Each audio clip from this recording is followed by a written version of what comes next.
In the end, the triumph will be totally God's, because Christ is the only Savior and your Redeemer. One Savior, one Redeemer, and that is Right. Jesus Christ. Yes. And Mary is saying it. So all It's you not, out it's there not the good alien that's going to come save right, us, and like all you you said. out there who say there's only one Redeemer, every time a Catholic mentions Mary, well, guess what? We know that. Mary is saying it. Mary's role, behold your mother, John 19:27. Mary's role is to draw us to dispose ourselves to this Redeemer and to his redeeming graces. She helps us to be most fully disposed and receptive. And that's Right. her role. It's spoken of in Revelation, the spotless bride coming down from heaven.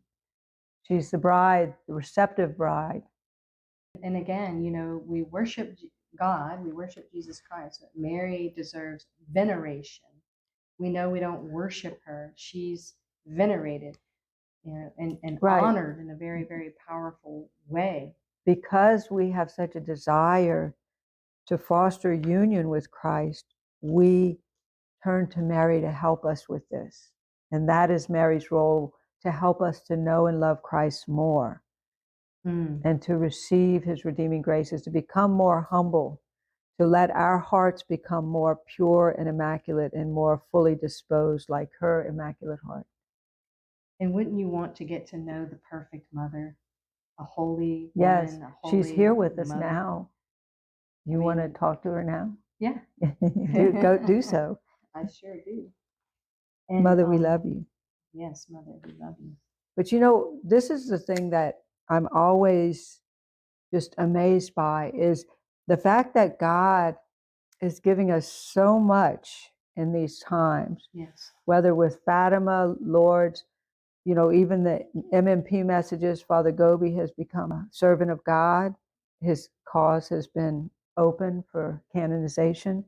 And these messages have been approved through that. A priest told us recently, there's so much grace if we dispose ourselves, if we really believe it, if we believe that Jesus is present in the Eucharist, that the divine mercy graces are constantly flowing upon us, and we just have to dispose ourselves to this. And as we receive Jesus, if we believe that Mary is with us, and blessed are those who do not see but believe as well, just as Christ is, and Mary is wanting to draw us to Jesus. She's coming to each of us saying, I want to take you by the hand, and I want to guide you in knowing and loving God as I did. I want you to receive the graces that I did, because Mary is our model for what we're all called to become.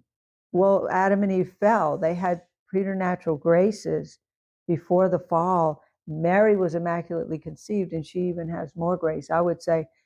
And she is representing what we're called to become through disposing ourselves to this divine mercy, to Christ's redeeming graces. And so she's there. Let me help you. Let me guide you. Enter my immaculate heart, and I will help you moment by moment, step by step, day by day, to dispose yourselves to all the graces that are pouring out right now. And so the question is, are we receiving these gifts and graces? Are we encountering Mary with our spiritual senses? Do we see her with our spiritual eyes every day with us?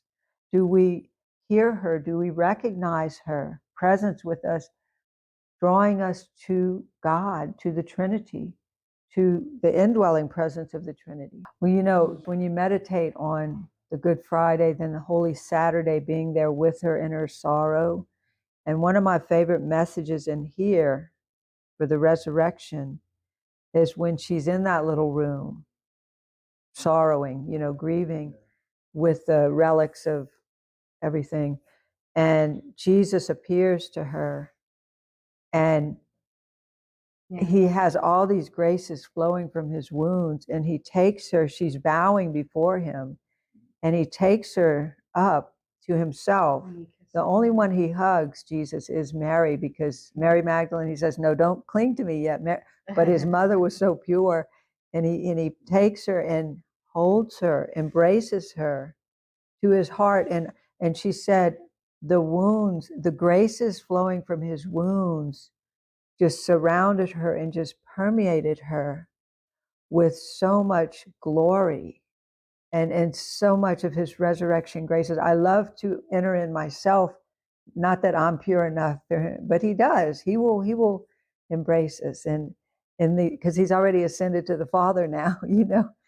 So I love in the resurrection to let Jesus come to me and take me in his arms, and let those graces flowing from his wounds, as I dispose myself with Mary to these graces, how much grace we receive throughout this Easter season, you know, as we live in that reality. It's a process of getting to that, of really disposing ourselves to that Christ is alive, to that presence of Christ among us. Right. So yes. Right. And Noah's receiving all the graces of the cynical, you see. He's showing us what to do, isn't he? Just chilling. Just chilling.